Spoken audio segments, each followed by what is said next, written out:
जैसे डॉक्टर साहब ने अभी बोला है कि केवाईसी में सबसे बड़ी गलतियां जो हम लोग करते गए, वो कुछ और सोच के आए थे, लेकिन बाद में उनको पता चला कि हम भारत में हैं और इसमें आपका कोई कसूर नहीं है।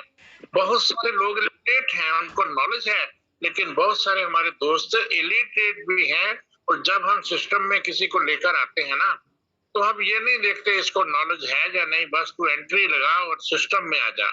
मैं भी उसी में से हूँ, मैं आपको बोलूंगा नहीं, मैंने भी ऐसी गलतियां की होंगी। बहुत सारे लोग ऐसे में लेके आया जो इलिटरेट हैं, जिनको नॉलेज नहीं है। लेकिन यहाँ पर हम लोग वर्ल्ड वाइड जाने की जब बात करते हैं, तो हमें लिटरेट होना जरूरी है, हमें नॉलेज आना बहुत जरूरी है। और अगर के वेंकटराव सर की बात करें, संकल्प है, ये उनकी एक ऑडियो आई थी, उसमें उन्होंने बोला था कि मेरा संकल्प जो है एक गरीब आदमी को अमीर आदमी बनाना, ये संकल्प लेकर मैं मार्केट में चला हूं। और उन्होंने यहाँ तक बोला था कि जितने भी प्रोजेक्ट मैं मार्केट में लेकर आऊंगा, वो सब प्रोजेक्ट कामयाबी से चलेंगे, लेकिन उसके लिए it will take some time, मुझे समय चाहिए। और 2028 तक उन्होंने वादा किया है कि ये जो कॉइन है ये 1 लाख रुपए का होने जा रहा है दोस्तों। और अगर ये कॉइन 50 पैसे से 500 रुपए का हो सकता है, तो 1 लाख का भी हो सकता है, 5000 का भी हो सकता है, 1 लाख का भी हो सकता है। लेकिन क्या चाहिए? समय चाहिए दोस्तों। इतना पैसा तो कोई हम लोगों ने लगाया नहीं है कि हमारी दुनिया ही तबाह हो जाएगी 500 रुपया लगाकर। लेकिन फिर भी जो लोग मेहनत कर रहे हैं, हम लोगों ने लगाया है। मैं ये नहीं कहता कि 500 की वैल्यू नहीं है, 500 की वैल्यू बहुत है। लेकिन जैसे अनुराधा मैडम ने अभी बोला कि आप ये सोच के चलिए कि 500 की आपकी एफडी हो जाए। बैंक में अगर 500 रुपया पड़ा हो तो बैंक तक खत्म ही कर देता है, बैंक उसको खत्म कर देता है, क्यों चार्जेस लग जाते हैं।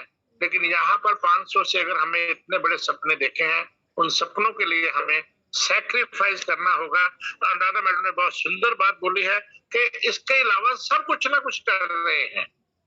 देखिए, जो गवर्नमेंट जॉब में है या प्राइवेट जॉब में भी है, वो जॉब कर रहे हैं। अपनी जॉब में से एक 500 रुपया कहते हैं ना, वो बाल्टी में से एक मग्गा पानी का थोड़ा सा पानी निकाल के उन्होंने दिया होगा, है ना, समुद्र में से।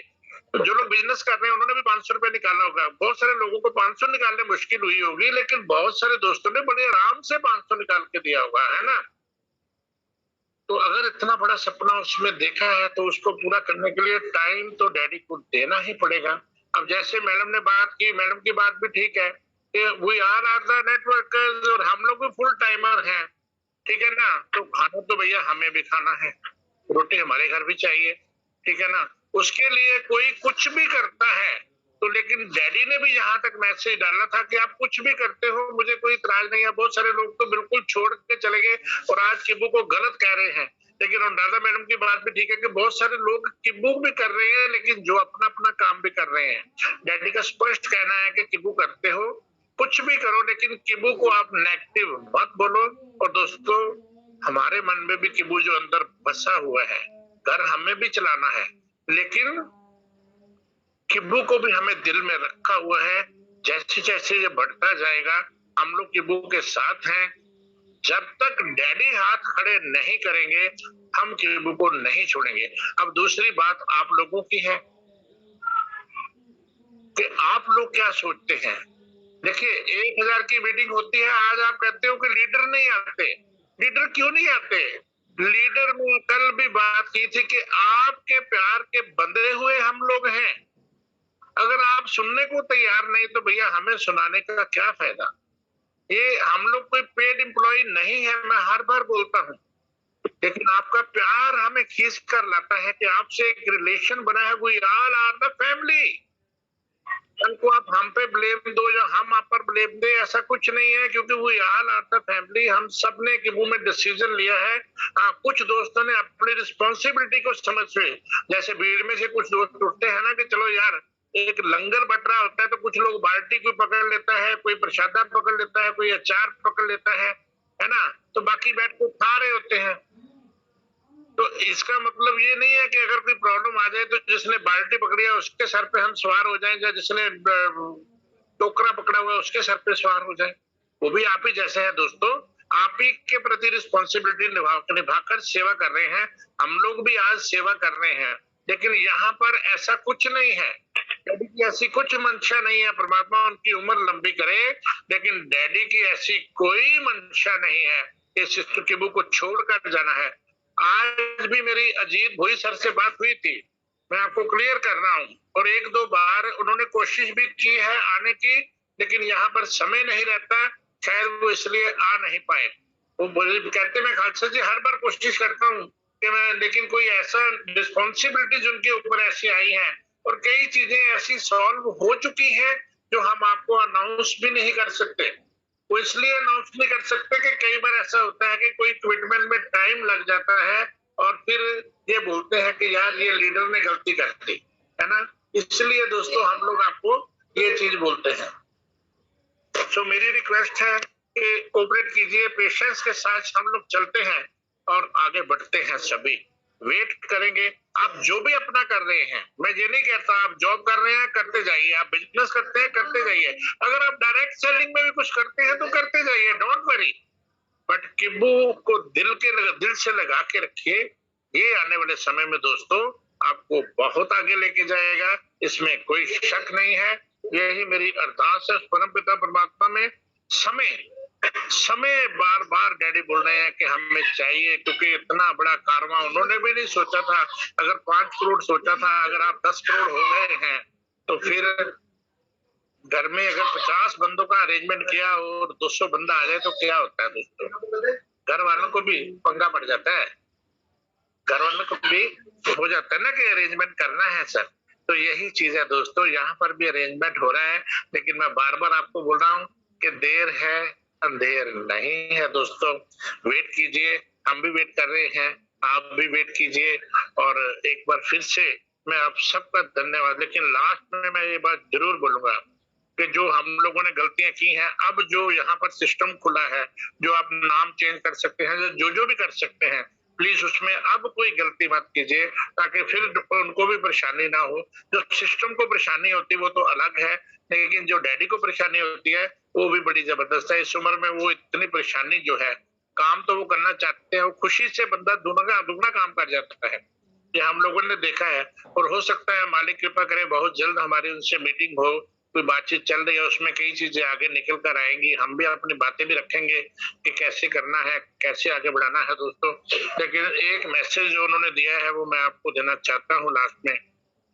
वो मैसेज ये है कि वो कहते हैं कि ये जो आपके पास सेलेबल कॉइन है, ये आपकी जायदाद है जो आपने अपने बच्चों के लिए रखी हुई है। इस जायदाद को अजाए ना गवाए। कुछ लोग बहुत सस्ते रेट पे अपना कॉइन बेच रहे हैं, उनका रिक्वेस्ट यही है कि आप ये काम ना करें। इस कॉइन को आपने बड़ी मेहनत से कमाया है, अपने बच्चों के लिए कमाया है, तो इसको वेस्ट मत करें, इसको संभाल कर रखें।